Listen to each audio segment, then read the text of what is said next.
같이 읽으십시다. 시작.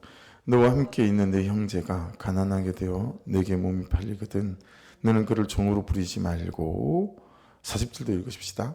품꾼이나 동거인과 같이 함께 있게 하여 희년까지 너를 섬기게 하라. 자, 그 다음에는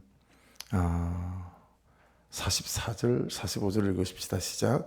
내 종은 남녀를 막론하고 내 사방 이방인 중에서 취할지니 남녀 종은 이런 자 중에서 사올 것이며 또 너희 중에 그리하는 동거인들의 자녀 중에서도 너희가 사올 수 있고 또 그들이 너희와 함께 있어서 너희 땅에서 가성을 이룬 자들 중에서도 그리할 수 있은즉 그들이 너희의 소유가 될지니라. 아멘. 자, 그 다음에는요 48절을 읽으십시다. 49절까지. 그가 팔린 후에 그에게는 속량받을 권리가 있나니 그의 형제 중 하나가 그를 속량하거나 또는 그의 삼촌이나 그의 삼촌의 아들이 그를 속량하거나 그의 가족 중 그의 살부치 중에서 그를 속량할 것이요 그가 부유하게 되면 스스로 속량하되. 아멘. 네. 우리가 새벽에 말씀을 나눴었지만 이제 우리 신약의 말씀 복음하고 좀 연결을 해서 이 말씀들을 조금 같이 한 번 더 깊이 잘 살펴보려고 합니다. 39절을 다시 보십시오. 39절을 보시면 너와 함께 있는 네 형제가 가난하게 되어 내게 몸이 팔리거든 너는 그를 종으로 부르지 말고 그렇게 말씀합니다. 그래서 여러분 말씀을 묵상하시다가 말씀이 잘 이해가 되지 않을 때 있죠. 특별히 하나님이 이르실 리가 이제 고를 때는 하나님의 성품을 묵상하시게 되면 말씀을 이해하는데 그냥 길이 열리죠. 문이 열리고 그러다 보면 이 말씀이 말씀하고 있는 진짜 의미가 뜻이 무엇인지 헤아려 볼 수 있는 그런 은혜가 있는 것 같아요. 그래서 아니 어떻게 같은 하나님의 백성끼리 누가 누구를 종으로 삼는 일이 생길 수가 있을까라고 하는 거잖아요. 이게 오늘날 사실은 월급을 받고 하는 거겠지 이게 종은 아니잖아요. 그렇게 그냥 부정적으로 말하는 분도 있지만 근데 이때에 하나님의 완전한 통치가 있는 그런 때에 하나님의 백성끼리 어떻게 누가 누구를 종으로 삼는 이런 일이 생길 수 있을까? 이것을 하나님은 어떻게 말씀을 통해서까지 허용하시는 거지? 이런 질문이 될 수 있잖아요. 근데 여러분 이 말씀을 잘 묵상해 보시면 이제 이 말씀이 하나님의 사랑이다 라고 하는 것들을 깨닫게 될 수 있어요.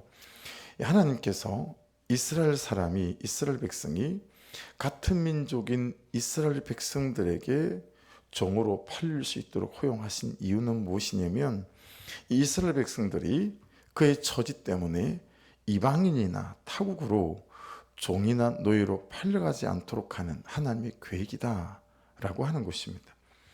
그래서 외국으로 이방인들에게 종으로 팔려가지 않도록 이스라엘 백성들끼리 이스라엘 백성들을 보호할 수 있는 하나님의 사랑에서 시작된 그런 이제 하나님의 계획이다 라고 하는 것을 알 수 있습니다. 그래서 종으로 팔리게 될 수밖에 없던 이 사람에게 무슨 일이 있었는지 우리는 잘 모르지만 그것이 이 사람의 어떤 실수인지 또는 삶의 게으름이나 나태함 때문인지 또 욕심을 부려서 그렇게 된 것인지 범죄함으로 인한 하나님의 어떤 구속사 안에서 또 어떤 징계인지 우리가 잘 모르지만 그렇게 자신의 몸이 팔리고 또 자기의 존재가 내려앉고 또 삶이 팔리고 이런 사람의 낙심은 얼마나 힘이 들겠어요, 그죠?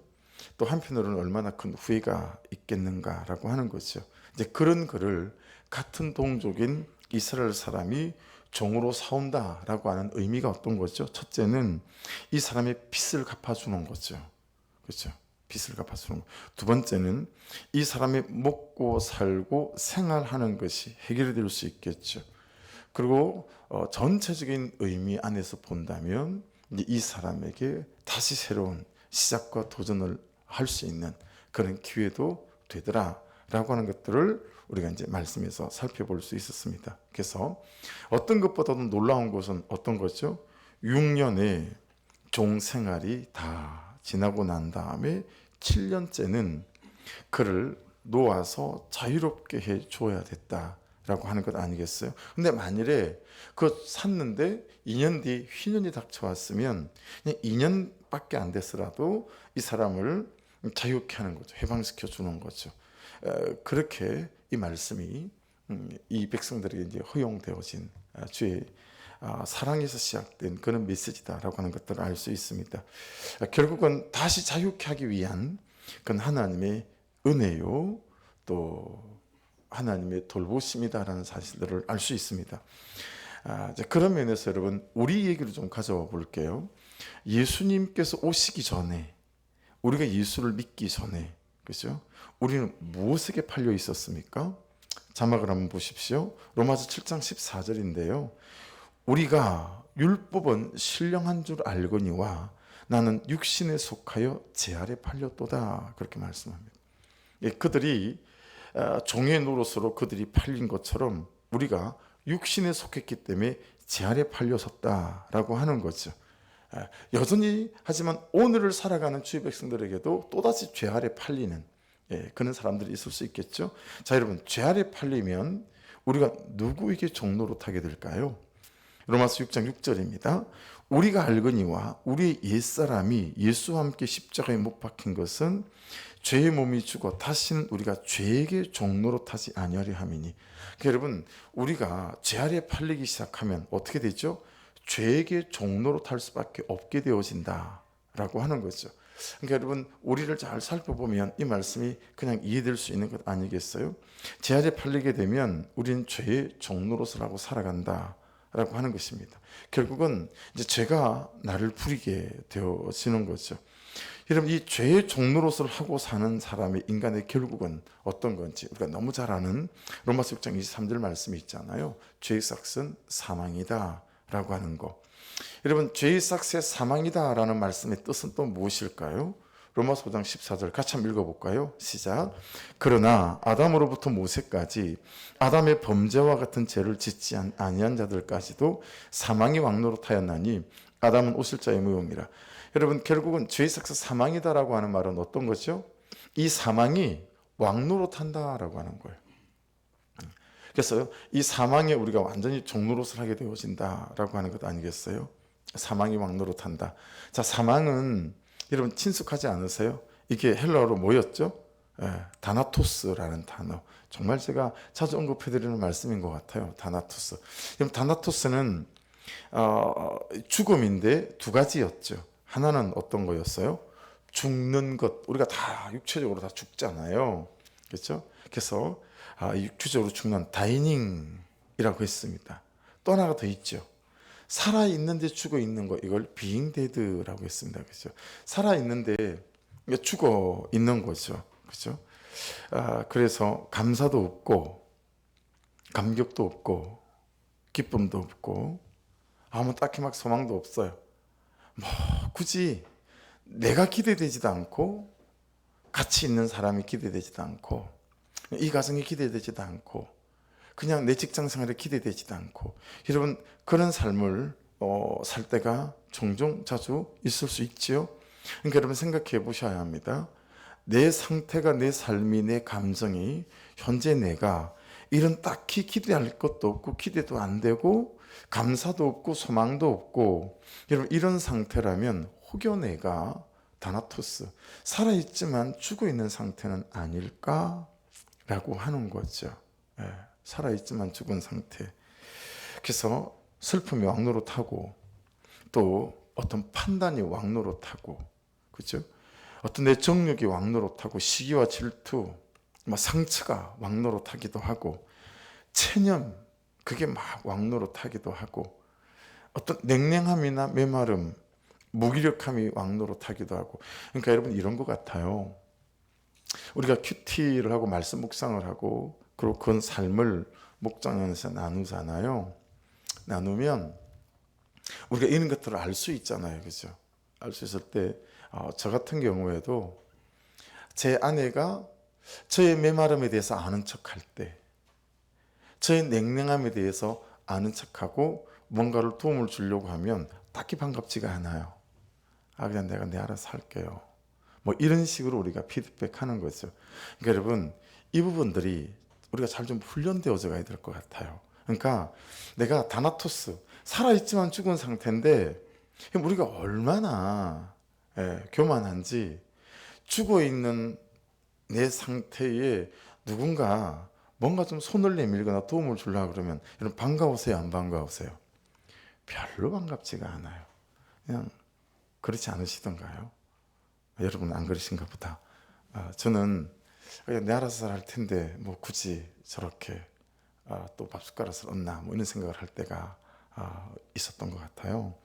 그러니까 이제 무슨 말씀을 드리는 거냐면 그냥 우리가 큐티를 나누고 또 목장에서 삶을 나누고 할 때 그냥 저 사람이 너무 체념해 있는 것 같고 기대가 없는 것 같을 때 뭐 그런 때는 있잖아요. 목장 전체가 그 한 사람을 두고 금식하는 거죠.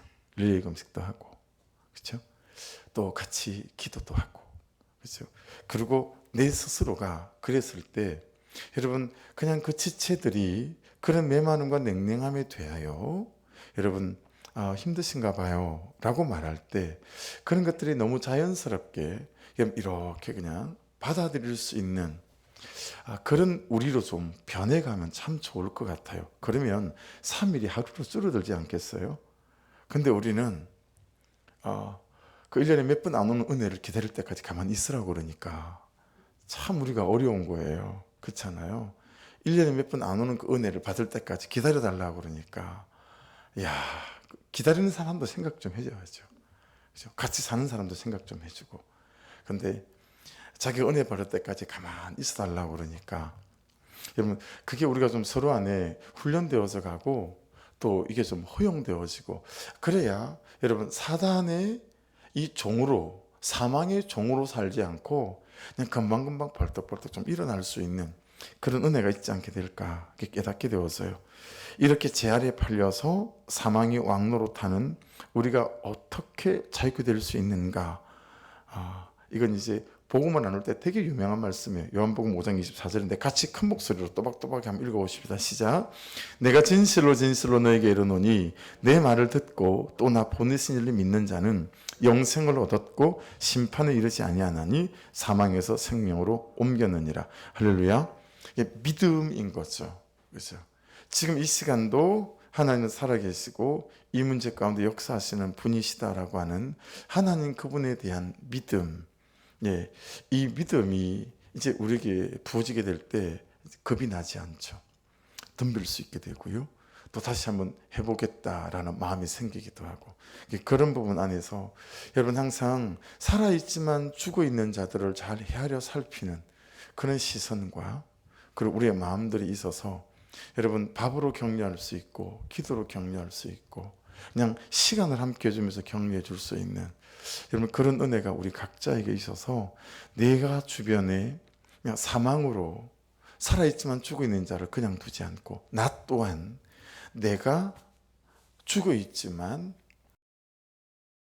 있는 것에 대해서 여러분 다른 사람들이 손을 내밀고 그리고 함께 해줄 수 있는 그런 여지가 있는 여러분 저 여러분들의 넉넉함이 될 수 있기를 주의 이름으로 축복합니다. 예, 다른 사람이 내게 손을 내밀 때도 내가 좀 근데 이제 그런 부분에 있어서 우리가 여지가 없는 분들 사실 있거든요. 그런 부분들이 되게 좀 중요하겠다.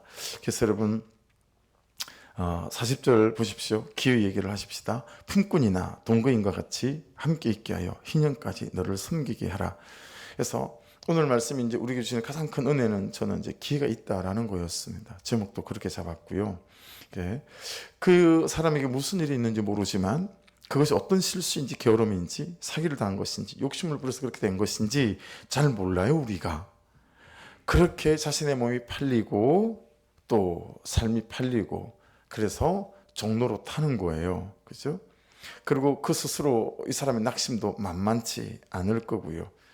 근데 그때 하나님은 우리를 그냥 두지 않으시고 6년이 지난 뒤에 다시 시작할 수 있는 기회를 준비해 놓고 계시더라라고 하는 거죠. 그래서 여러분 이 전제가 뭐였죠? 하나님이 나를 용서하지 않으신다면 이는 기회를 다시 주시겠는가? 또 하나님이 나를 용납해 주시지 않으신다면 이런 기회가 다시 있겠는가라고 하는 것이니까 정말 저와 여러분은 이 하나님의 교회가 기다리는 사람들이다 라고 하는 것에 대해서 의심의 여지가 없는 거죠. 그래서 항상 우리가 좀 선포해야 될 거, 오늘 가만 올라온 것 중에서도 이 말씀을 붙잡고 이렇게 선포하는 그런 가만 메시지가 되게 저도 읽어보는데 힘이 되더라고요. 그래서 오늘 자빠진 자리가, 오늘 범죄한 자리가, 지금 무너진 나의 삶의 자리가 절대로 나의 끝자리가 아니다 라고 하는 거. 그래서 이런 고백을 하나님께서 정말 많이 기다리시지 않겠는가. 하나님, 다시 시작하고 싶습니다. 이거나 하나님, 새로 시작하고 싶습니다. 이거나 저를 좀 불쌍히 계시고 긍휼히 여겨달라는, 하나님 좀 살려주십시오. 여러분, 이런 기도와 이런 고백을 하나님께서 얼마나 참 많이 기다리실까에 대해서 다시 깊이 이해가 되어집니다. 그래서 구약의 종은요, 이스라엘 백성들에게 종이 된 사람들은 6년이 지나야 또는 희년이 와야 기회가 있지만, 여러분, 신약의 말씀 예수 그리스도 앞에는 우리에게는 그렇지가 않더라라고 하는 거죠. 자, 누가복음 6장 21절인데 여러분, 노란 색깔로 되어져 있죠. 그걸 힘주어서 같이 한번 읽어보십시다. 지금 줄인 자는 복이 있나니 너희가 배부름을 얻을 것이며, 지금 우는 자는 복이 있나니 너희가 웃을 것이며. 이런 스타일의 말씀들이 여러분 한두 군데가 아니에요. 지금이라고 말씀하세요. 우리 6년을 기다리지 않아도 돼요. 희년을 기다리지도 않아도 돼요. 그러니까 그냥 감정이 흘러가는 대로 계속 여러분 그 감정이 내 왕 노릇을 한다니까요. 감정이 나의 주인 노릇을 하는 거예요. 그래서 그 감정이 흘러갈 때까지, 감정에게 은혜가 임할 때까지 계속 냅두는 거예요. 근데 여러분 말씀을 보세요. 6년을 굳이 기다리지 않고 지금 줄인 자는 복이 있고요, 지금 우는 자는 회복이 있다라고 말씀하고 있는 것 아니겠어요? 그러니까 여러분 내일로 모레로 우리의 회복을 미루지 말고요, 그냥 지금이 우는 때가 되시고 지금이 하나님 그분에게 은혜를 구하는 때가 될 수 있기를 주의 이름으로 축복합니다. 지금 줄이다고 예수를 구하는 자, 지금 은혜를 구하는 자, 지금 배부르게 되고, 할렐루야, 지금 죽겠다고 살려달라고 지금 우는 자는 지금 웃게 된대요. 할렐루야. 이게 얼마나 우리에게 큰 은혜예요. 그렇죠? 그러니 여러분, 예배에 대한 기대들도 당연히 할 수밖에 없겠지만 우리가 매일 큐티하는 사람 아닙니까? 그러니 여러분, 이런저런 무너짐이 있을 때마다 오늘 나에게 무슨 말씀이 있으실까? 제가 오늘 수요일임에도 불구하고 여러 가지 미팅이 좀 있었어요. 그래서 목사님 또 손님도 오시고, 그리고 또 4시 40분에 잠깐 나가서 또 누굴 좀 만나야 될 그런 일이 있었어요. 그래서 한 20분 정도 말씀을 준비하다가 잠깐 만나고 왔는데, 그냥 그분에게 내가 좀 이렇게 격려를 하고 싶었어요. 그래가지고 항상 이제 차 조수석에 이렇게 봉투를 몇 개 준비를 좀 해놔요. 그래서 그 봉투를 하나를 꺼내가지고 이제 거기다가 그냥 제가 드릴 수 있는 만큼의 조그만 재정을 이렇게 좀 담았어요. 이렇게 담는데 그 봉투를 딱 꺼내는데 여러분, 봉투에서 글자를 쓰는 글자가 하나 톡 흐르는 거예요. 근데 그 글자가 뭐냐면, 한참 오래전에 여러분 주부에다가 이 봉투를 다 끼워서 글자를 만들어서 글자를 오린 다음에 집어넣었던 그 봉투더라고요. 근데 그게 정말 오래간만에 그 봉투가 그 사람을 만나러 가고 또 그에게 좀 감사를 표하려고 격려하고 싶어서 재정을 준비하는데 그 글자가 톡 튀어나오는데 제가 되게 좀 의미가 있었어요. 그 글자 내용이 뭐냐면, 이것도 하나님의 일이다, 이 글자였어요. 이것도 하나님의 일이다. 그러니 여러분, 우리가 힘들고 슬플 때도 그것도 하나님의 일이고요, 참 절망스러울 때도 하나님의 일입니다. 할렐루야. 하나님 밖에 있는 절망이 없고 하나님 밖에 있는 실패가 없어요. 그러니 그것도 하나님의 일이니 여러분, 그럴 때마다 그걸 가지고 지금 하나님 저 너무 힘들어요. 하나님 저 지금 너무 아파요. 하나님 저 이대로 계속 또 내일 아침에 눈 뜨고 싶지 않아요. 내일 새날이 되고 새 아침이 되고 새 하늘이 되고 새 땅들일 때 저도 새 사람 되게 해주세요. 할렐루야. 여러분 그렇게 지금 그분을 구하고 이 말씀이 오늘 지금 나에게 뭐라고 말씀하시는지에 대하여 여러분 사모하는 기대감으로 말씀 앞에 서게 될 때 저 여러분이 지금 울게 될 때 지금 내 눈물을 닦아주시는 그분의 손길을 경험하게 될 줄로 믿습니다. 예, 그래서 지금 줄이다고 예수를 구하는 자, 지금 힘들다고 은혜를 구하는 자 지금 배부르게 될 거고요. 지금 죽겠다고 지금 우는 자는 지금 웃게 될 줄 믿습니다. 그래서 따라해 보십시오. 지금 줄인 자는 복이 있나니 너희가 배부름을 얻을 것이요 지금 우는 자는 복이 있나니 너희가 웃을 것이며. 할렐루야. 그 여러분 정말 내일로 미루지 말고 저녁으로 미루지 말고 그냥 지금 그분의 은혜를 구하는 거예요. 근데 여러분 우리가 너무 이 나를 향하신 하나님의 은혜를 잘 모른다라고 하는 거예요. 김해남 정신과 전문의가 실험한 재밌는 어떤 실험 내용을 어떤 목사님이 이걸 설교 때 예화로 쓰신 걸 또 제가 이 시간 예화로 쓰면서 말씀을 드리는 거예요. 결혼한 2주 된 부부요. 그다음에 결혼한 지 2개월 된 부부요. 그리고 결혼한 이제 2년 된 부부. 그다음에 결혼한 지 20년 된 부부. 2주, 2개월, 2년, 20년 된 부부. 이 부부 중에서 누가 서로를 가장 잘 알까? 이걸 이제 조사를 해본 거예요. 리서치를 해본 거죠. 여러분 생각해 보세요. 어떤 부부일까요? 어떤 부부가 부부끼리 가장 서로를 잘 알까요? 2주 된 부부, 2달 된 부부, 2년 된 부부, 20년 된 부부. 여러분 조사를 해보니까 의외로 2주 된 부부가 서로를 가장 잘 알더라는 거예요. 이게 말이 안 되잖아요. 20년 된 부부가 당연히 서로를 가장 잘 알아야 되는 거 아니겠어요? 근데 2주 된 부부들이라는 거예요. 왜인가 했더니 2주 된 부부는요.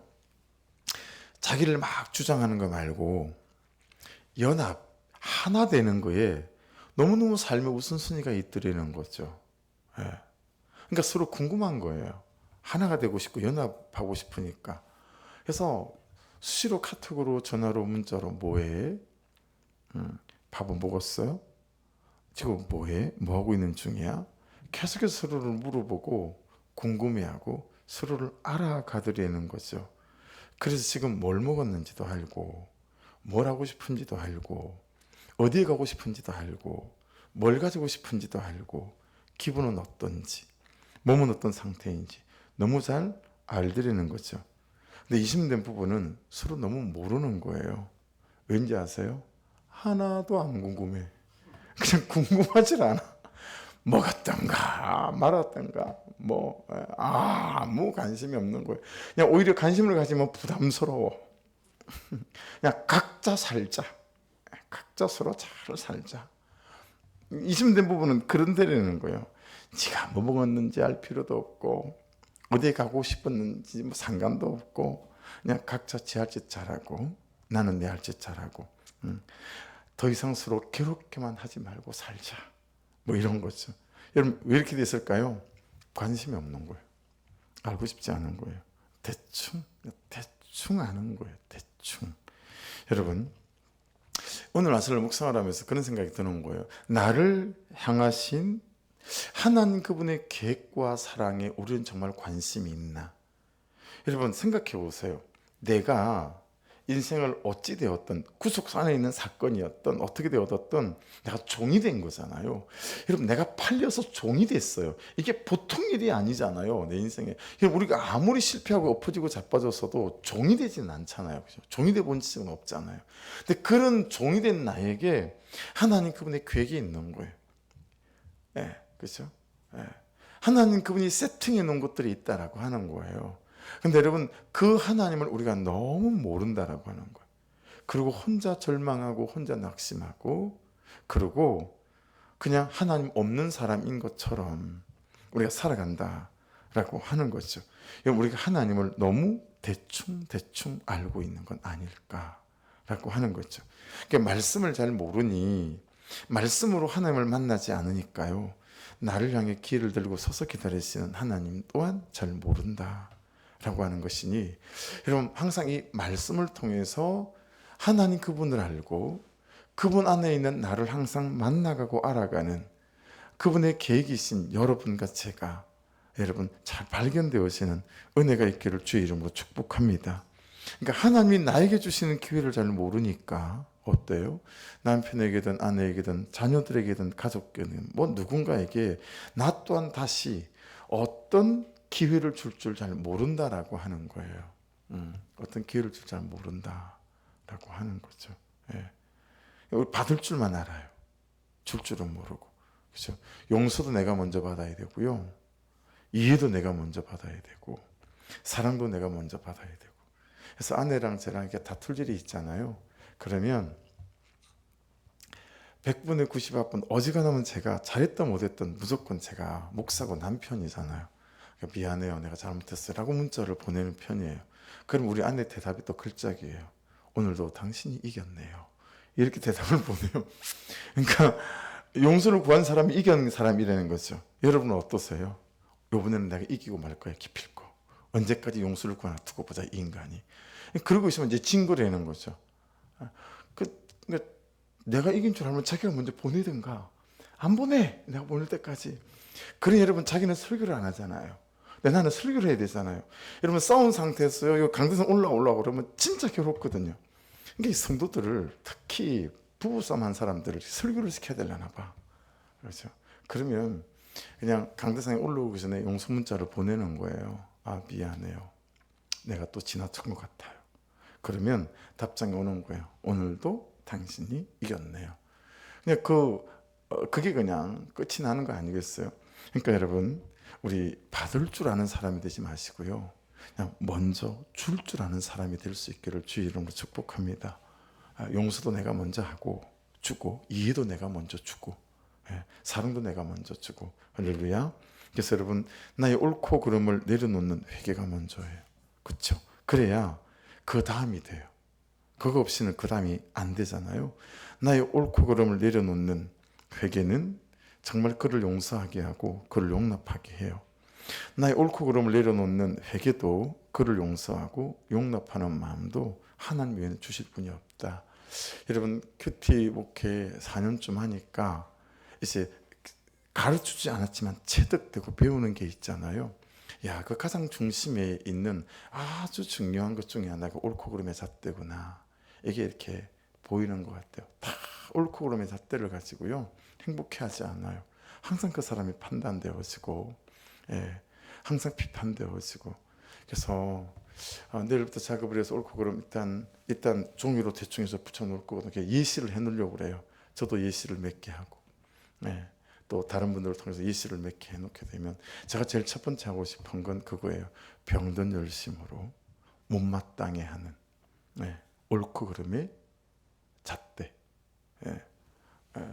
그 잣대로 맨날 사람을 옳고 그름으로 판단하는 거죠. 여러분도 한번 생각해 놓으셨다가, 그래서 자기 이름 안 써도 돼요. 굳이 이름을 쓰고 싶으면 쓰셔도 말리진 않겠습니다.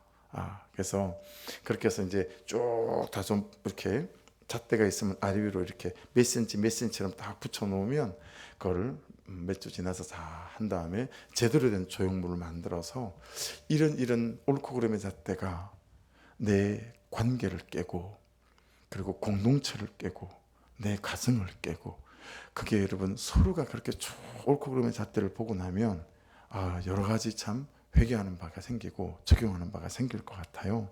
그래서 적용해 보십시오. 내가 다시 시작하고 싶은 것은 무엇인가? 나에게 주어야 할 기회는 무엇이고 그에게 주어야 할 기회는 무엇인가? 적용해 보십시오. 그러기 위해서 나는 무엇을 회개해야 하고 또 누구를 용서하고 무엇을 용납해야 하는가? 적용 오늘 좀 해보셨습니까? 그런 은혜를 또 구하고 그런 회심의 회개의 눈물을 구하는 이 저녁 될 수 있기를 주의 이름으로 축복합니다. 오늘 이 구절로 가만가만 하신 분들이 제법 되더라고요. 42절. 그들은 내가 애굽 땅에서 인도해낸 내 종들이니 종으로 팔지 말 것이라. 어디랑 말씀이랑 같이 봐야 된다 그랬죠? 55절. 이스라엘 자손은 나의 종들이 됨이라. 그들은 내가 애굽 땅에서 인도해낸 내 종이요 나는 너희 하나님 여호와이니라. 여러분, 하나님께서 지금 말씀을 통해서 분명히 말씀하시는 게 어떤 거죠? 너도 내 백성이고 그도 내 백성이다. 그렇죠? 너도 내 것이고 그리고 그도 내 것이다. 내가 사랑하는 내 백성이고 내 아들 독생자 예수의 목숨 주고 건진 내 새끼들이다 라고 하는 것 아니겠어요? 예, 그 사람만 그럴까? 그렇죠? 너의 자녀 또한 그러하다. 네 속으로 나왔다고 해서 그것이 너희 백성, 너희 것이라고, 너희 소유라고 생각하면 오산이다. 그러기 전에 하나님의 자녀고 하나님의 백성이다 라고 하는 것이죠. 여러분, 우리가 관계하고 있는 한 사람 한 사람에 대하여 그런 중심과 생각이 있어야 되지 않겠습니까? 그렇죠? 이 사람이 나와 관계 맺고 있는 사람이기 전에 하나님의 백성이다 라고 하는 거죠. 이 사람이 하나님의 자녀다 라고 하는 거죠. 여러분, 이게 되게 쉽게 들리지 않으세요? 그런데요, 제가 사단장님에게 차출되어져서 방위병 신분에 방위병 2등병 신분에 사단사령부 차출돼 올라갔더니요, 그 사단장님과 독대하고 나왔더니요, 사단장님에게 2시간 넘는 거리 승차를 받고 2시간이 안 되는 거리 집차 하나를 제가 받아 나왔어요.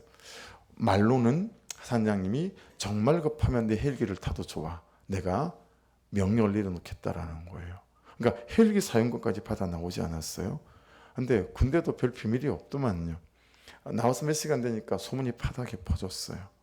그러고 나니까 여러분, 그냥 사단 사령부 내에서요, 하루는 청와대 수석 아들이라는 소문이 돌고, 일주일 지나니까 해군 참모총장 아들이라는 소문이 돌고 뭐 그러더라고요.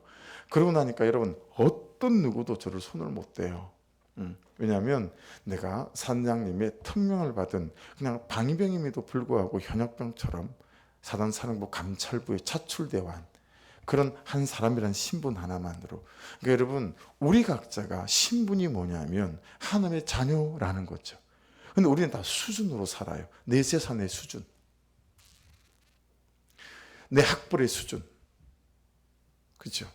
내 지금 삶의 규모의 수준.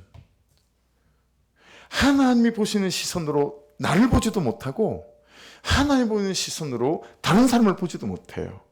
다 내 수준으로 보는 거예요. 여러분, 우리는 신분으로 사는 사람이지 수준으로 사는 사람이 아닌 줄 믿습니다. 우리는 하나님의 자녀라는 신분으로 사는 백성이다 라고 하는 것입니다.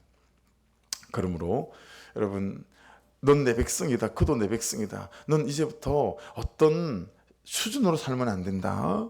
넌 하나님의 아들이다라고는 자격, 이 신분으로 살아야 된다라고 말씀하시니까 이 신분이 가슴에 여러분, 우리가 두둑해서 이런저런 것에 주눅들고 의기소침해지고 물러서는 그런 저와 여러분 되지 않기를 주의 이름으로 축복합니다. 마지막 아침에 못 나왔던 거 한 가지만 좀 이게 두 부분이 있네요. 자, 보십시다. 종에 대한 부분 자막이 뜰 거예요. 첫째 44절 같이 읽어보실래요? 시작. 내 종은 남녀를 막론하고 내 사방 이방인 중에서 취할 수 있다. 이건 이제 이스라엘 백성들이 아닌 다른 이방인들을 말하죠. 둘째 44절 남녀 종은 이런 자 중에서 사올 것이며, 셋째 45절 또 너희 중에 거류하는 동거인들의 자녀 중에서도 너희가 사올 수 있고, 넷째 45절 너희 땅에서 가정을 이룬 자들 중에서도 그리할 수 있은즉, 다섯 번째 45절 그들이 너희의 소유가 될지니라. 여섯 번째 46절 너희는 그들을 너희 후손에게 기업으로 주어 소유가 되게 할 것이니라. 일곱 번째 47절 이방인 중에서는 너희가 영원한 종을 삼으려니와. 그러니까 여러분, 그렇잖아요. 동족 중에 같은 이스라엘 백성들끼리는, 그렇죠? 가난하게 되어서 팔린 자들에게 기회가 있는데, 이방인들, 이스라엘 백성들 말고 다른 나라 사람들에게는 이 종은 기회가 없는 거라는 거죠. 그러면서 또 우리가 묵상 질문을 하게 되잖아요. 이게 뭐지?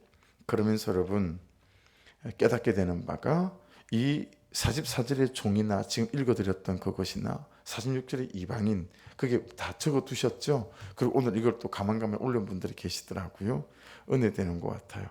여러분, 이 종은 하나님 밖에 있는 자고요, 은혜 밖에 서 있는 자고요, 하나님을 찾지 않는 자고요, 알지만 순종하지 않는 자고요, 여전히 옳고 그름의 잣대로 판단하고 정죄하고 비판하는 자고요, 은혜를 구하지 않는 자예요. 여러분, 이런 자들은 하나님 그분이 은혜를 들고 서 계셔도 기회가 없어요. 그러니 여러분, 하나님 안으로 들어가시기를 주의 이름으로 축복합니다. 여러분, 은혜 아래 서기를 주의 이름으로 축복합니다.